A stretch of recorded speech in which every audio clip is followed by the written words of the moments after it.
让我们欢迎来自美国，目前任教于伊利诺大学厄巴纳香槟分校工业设计系的 Dr. Deana 来为大家分享的主题是 Empathic Design, Ensuring Products Provide Joy Throughout Our Lives。欢迎 Deana。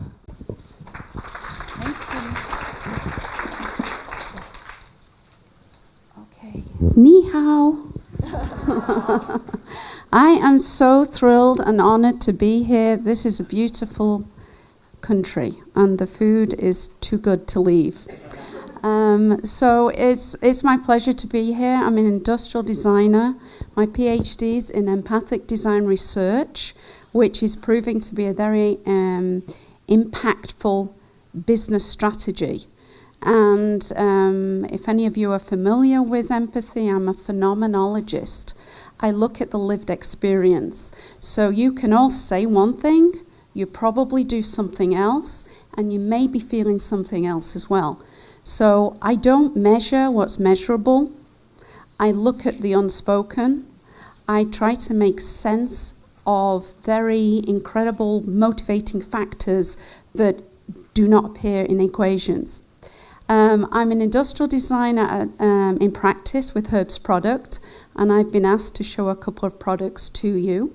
I'm also a researcher, and I'm a very passionate educator, because design can change lives, can save lives, and can really ensure that people live longer and age in place.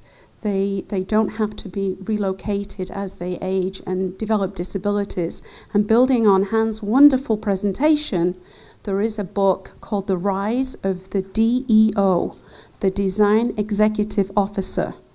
So in America, and I know in the UK, the rise of designers, design thinkers in the boardroom is a reality. Because, as you said, design thinking is not really applied at the end of the process. It should really be even before you get the funding. Design thinking can help you secure funding and, most importantly, ensure that you meet the needs of real people, you solve real problems, and therefore your outcomes will be valuable. So this is what I'm going to try and do and encapsulate. I'm about emotion, I'm about empathic understanding of the user and the consumer, and it's all about experience. So from my perspective, when I'm designing and I'm researching and I'm doing deep dives, I'm looking at existing needs, I'm looking at emerging needs, and the unforeseeable needs of the user. So you may all have great grip dexterity now, but I want the products of tomorrow to already be offering you additional grip, a little bit of silicone will help it non-slip, and what about when you get some arthritis? So I'm trying to anticipate your likely needs. So this is changing. This is a model I put together. I believe that we start off pre-acquisition as babies, where we're consumers of products, but we're not customers. Our parents and guardians are buying our diapers, nappies, and then as we begin to get our own identity, we begin to choose. I want to wear this, I want to wear that. And then slowly, as we get into our teenage years, we begin to identify and communicate to others through the material landscape, through how we customize ourselves, what we wear, the colors, the affiliations. And then I've just thrown a 55 years of age up there. I mean, this is just a talking point. And that can move. But around early 50s, I think you begin to think, I have too many possessions. What is the meaning behind them all? And you begin to want to minimalize. You want to have a smaller footprint. You want to travel. You want to go back to being more nomadic and have fewer objects. And then what we're seeing, especially in America, is that animals become a critical factor in reducing isolation amongst the elderly, amongst active citizens of our communities. By reducing social isolation, it keeps people active and healthy, because wellness and health is not just the absence of disease or disability. And then as we move forward and think about 85 years of age, for my students, I ask them every year, what does 50 years of age mean? And they tell me that is old age. And 60 is decrepit. And after that, you're waiting to die. And these students are the students that are going to be designing products for us. So it's important that I get in there and I try to shape their perspective and their view of the wider public. So activities of daily living. Life should be like the Japanese tea ceremony. It should have harmony, it should have rhythm, and it should be a joy. So I really, really believe that you should make every activity of your day joyful and fun. How can you make brushing your teeth fun? Why not get some flavoured toothpaste? Why not get a toothbrush with a character on it? I think children have too much fun, and we should get some more fun into our lives. So think about transforming a mundane activity into a joyful moment. And these joyful moments line up, they all connect, and tasks throughout your day become seamless. You become more productive. Authentic human experience is something I'm passionate about. And so if you were to ask me, how do I wake up? I would show you my iPhone and I would say 7 o'clock every day, and that's probably really late for Taiwanese, but 7 o'clock I wake up. And I would say this to you, and if my life depended upon it, I would truly say that's how I wake up. However, this is not my authentic experience. This is what happens 4:30, 5 o'clock. I get my hair combed by my kitten. He's demanding that, okay, I've been on my own now, come on, feed me. So this is the authentic human experience, but I have very convincingly told you I wake up at 7. So that's where I go in with the disconnect, and I say, I know you believe this is how you do things, but seriously, this is what's happening. The only way to experience another person's experience is to experience it. There is a phenomenal book that I wish I had written called Design Meets Disability. And it beautifully talks about glasses. These are a fashion icon. These are fashion objects. A third of glasses sold have no prescription in them. And they're assistive technology. This is like using a crutch or a walking stick or a wheelchair. So moving forward, how can we destigmatize products to help us all? And how can they move into the fashion area? And this is, these 3 words are very, very strong. So when a student is designing for someone with a certain profile, unless they've experienced that experience, they're styling. And there's no place for styling in my world, even though I love style, unless it has a deeper meaning. And this is where empathic design thinking comes in. I really do believe that design research changes you.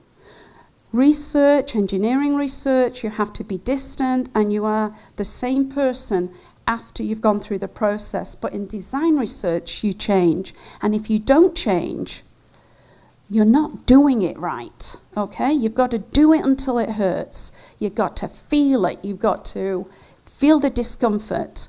And this model is actually in the Smithsonian at the moment with Ellen Lupton, which is a real honor, because this was from 2006 when I was finishing my PhD.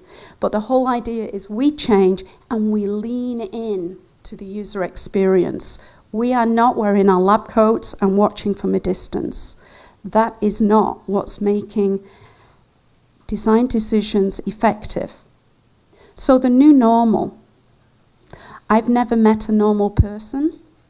None of you are normal. Can we start there?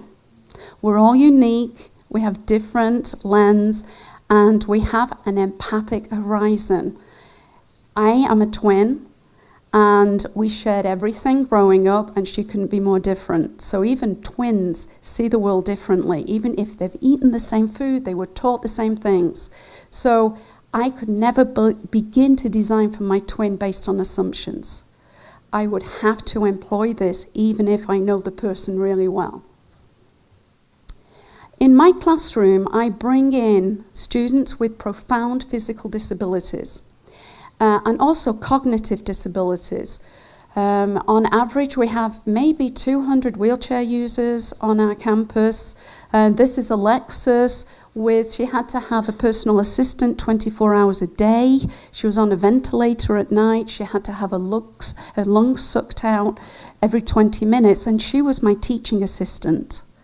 And this is with an industrial designer. So I'm not saying design for people with disabilities. I'm saying get those people as students and get them into the classroom.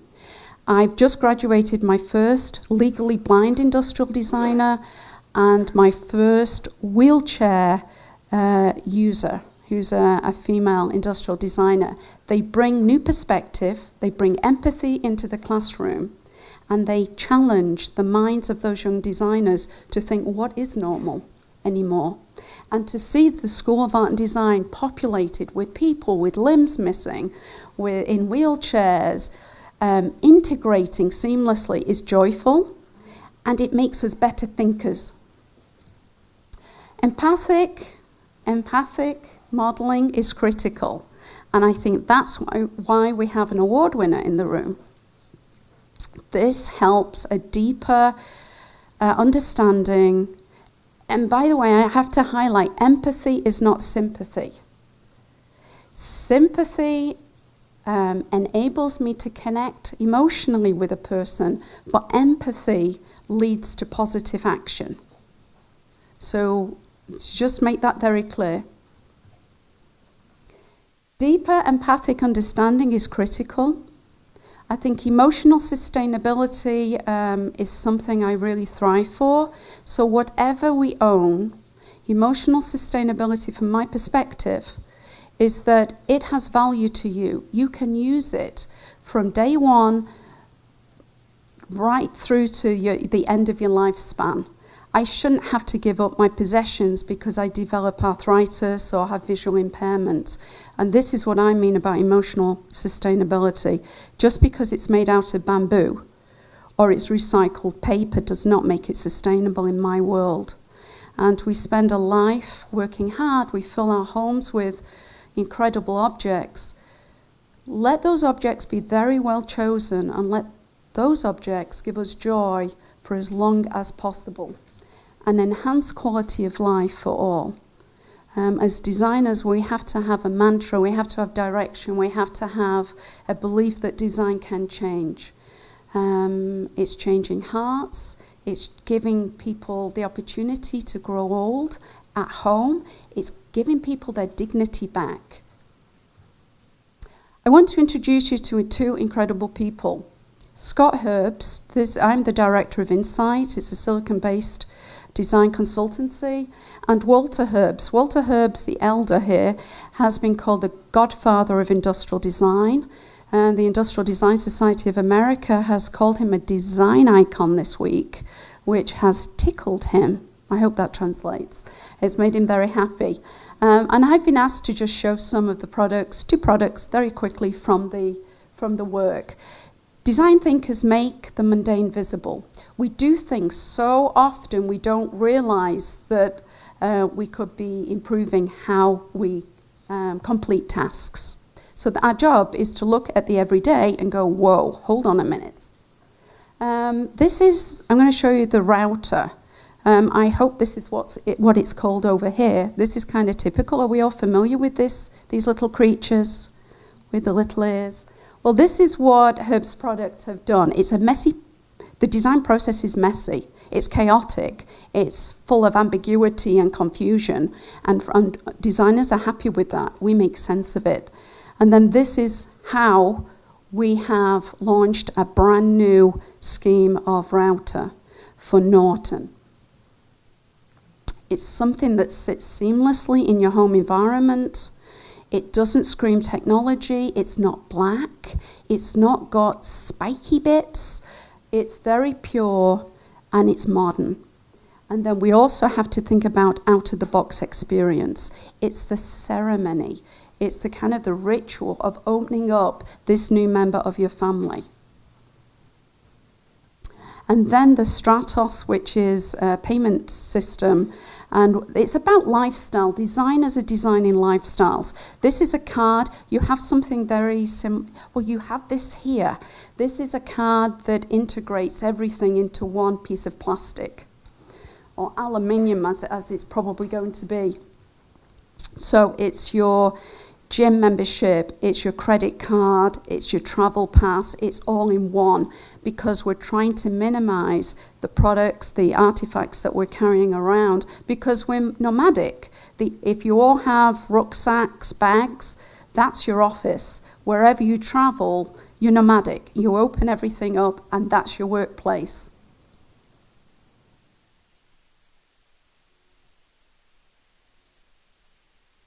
I wanted to show you, I'm coming to the end of my presentation, and let me tell you, with every single slide, I could spend an hour talking about this. So this is an incredible challenge to give you a very quick overview, but there's so much more I could talk about. So this is the dish rack. This is a rack that folds over and is very, very compact, and it's called the Wave. And it's just a very pure product. It's joyful, and again, it's come out of Herb's product. These are ceramic blades that if you touch them, they're not going to cut you. But we've actually, if you see the curved knife at the top, this is for opening boxes. I don't know if you have them here, but box cutters are ugly, and you can really damage yourself very easily. And the whole idea of this box cutter is you can hook it onto yourself, you can carry it around, and that's been really successful. And this is a company called Splice. So we do look at also biomedical. We are trying to destigmatize medical products because the home is going to be the segue between you and the hospital in the near future. So medical products have to be intuitive to use.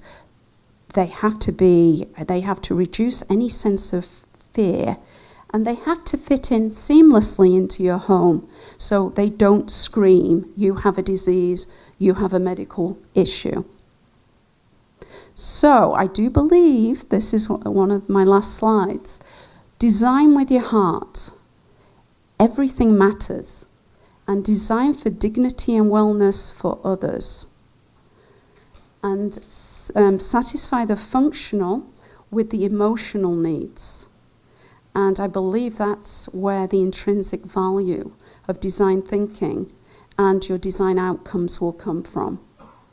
And please, if you want to hear any more about what I don't have time to share with you, please contact me. 谢谢。